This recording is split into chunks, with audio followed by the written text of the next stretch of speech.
વાત કરીએ તો સુરેન્દ્રનગરથી સમાચાર છે। ચોટીલામાં ફોરેસ્ટ કર્મચારીએ સરકારી જમીન ઉપર દબાણ કર્યું હોવાનો ખુલાસો સામે આવ્યો છે। ઠંડા પીણાનું ગોડાઉન અને ગાયનો તબેલો બનાવીને ભાડે આપવામાં આવ્યો। સરકારી જમીન ભાડે આપી ખિસ્સા ભરતો વન કર્મચારી પકડાયો છે। પ્રાંત અધિકારીએ વન વિભાગના કર્મચારીનો પર્દાફાશ કર્યો। ફોરેસ્ટ કર્મચારીએ જ સરકારી જમીન ઉપર 2500 વારમાં દબાણ કર્યું। 500 વારમાં પાકું બાંધકામ અને બાકીમાં ગાયનો તબેલો બનાવ્યો। સરકારી જમીનનો દુરુપયોગ કરી કરોડોની કમાણી તેણે કરી હતી। આજે આપણે ચોટીલાની અંદર જે નેશનલ હાઈવે 47 અને જે સરકારી હોસ્પિટલ છે એની આજુબાજુ જ્યારે દબાણો આઈડેન્ટિફાઈ કરતા ત્યારે એક શંકાસ્પદ બાંધકામ છે એ જણાઈ આવે।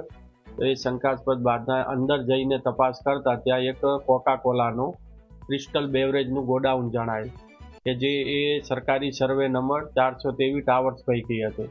તો ત્યાં હાજર જે ગોડાઉનના જે ચલાવતા હતા રોહનભાઈ દર્શકભાઈ આચાર્ય, તેઓને પૂછતા તેઓએ હકીકત જણાવેલી કે મને તો ભાડા કરારથી આપેલું છે।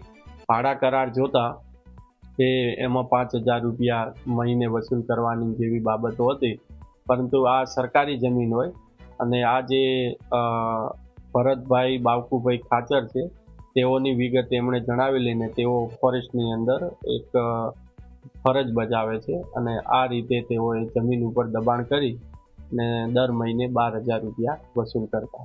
ચોટીલા નાયબ કલેક્ટર દ્વારા એક ગેરકાયદેસર સરકારી જમીનમાં દબાણ કરી ગોડાઉન તરીકે ભાડે આપવામાં આવ્યું હતું, ત્યારે આ ભાડું જે વનકર્મી કર્મચારી છે તેના દ્વારા ગેરકાયદેસર દબાણ કરવામાં આવ્યું હતું અને આ ગોડાઉનને હાલ ઠંડા પીણા માટે એક વેપારીને ભાડે આપ્યું હતું 12000 રૂપિયા જેટલું, જે વનકર્મી કર્મચારી ભાડું વસૂલતા હતા। ત્યારે હાલ જોવા જઈએ તો આ તંત્રને ધ્યાને આવતા સરકારી જમીનમાં જે દબાણ છે તેને હાલ ગોડાઉનમાં સીલ મારવામાં આવ્યું છે અને ઠંડા પીણાનો જે સામાન છે 11,43,000 જેટલો સામાન અને મુદ્દામાલ સહિતનો સામાન હાલ સીઝ કરવામાં આવ્યો છે અને પ્રાંત અધિકારી દ્વારા હાલ કાયદેસરની કાર્યવાહી હાથ ધરવામાં આવી છે। ત્યારે લેન્ડ ગ્રેબિંગ સહિતની તમામ કાર્યવાહી હાલ પ્રાંત અધિકારી દ્વારા હાથ ધરવામાં આવી છે। ત્યારે વનકર્મી કેટલા વર્ષથી આ ભાડું ખાતા હતા અને આ સરકારી જમીનમાં ક્યારે અને કેવી રીતે દબાણ કર્યું હતું તે તમામ કાર્યવાહી અંગે હાલ તપાસ પ્રાંત અધિકારી દ્વારા કરવામાં આવી રહી છે। વિજય ભટ્ટ, ન્યૂઝ કેપિટલ, ચોટીલા, સુરેન્દ્ર।